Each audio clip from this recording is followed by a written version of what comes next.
Hey everybody, Cindy here. Do Dare to Be Different.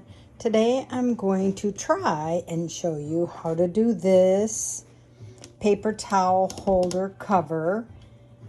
And I don't have my camera holder here at the condo, so I'm going to have to hold it by hand.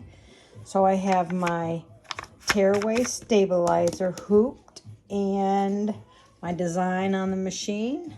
Let's get stitching. Okay, as you can see, it stitched the placement stitch. Now you have an option right now to use batting or foam. Like this one, you can see it's a little 3D-ish looking because I have foam in it. I don't have the batting right here, so I'm going to use foam for this as well. So I'm going to cover it with my foam and then tack it down.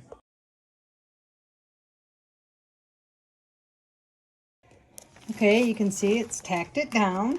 Now I'm going to cover it with my felt. And FYI, this is the foam I'm using. I bought this at Walmart. Okay. Now we're just going to cover this with our felt and tack it down. And then it'll do the placement stitches for the HME. Actually, I'm going to stop it here so I can trim this. If you look at this one, I trimmed the top and left the back felt a little bigger so I could use pinking shears around the edges just to make it stand out a little more. So I'm going to do that. That's optional. You know, you can just keep going and trim it all at the end, but I'm going to trim it now. Okay, now it's going to stitch the placement stitches for the HME. Okay, it stitched the placement stitch. I forgot it did this satin stitch first, which it's a good thing I did it all in one color because otherwise I would have stitched this first.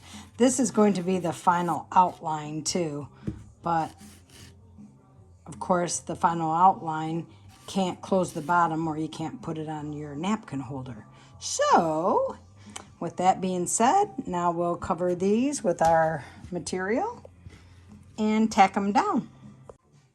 Okay, it's tacked down my letters. Now I'm going to trim them.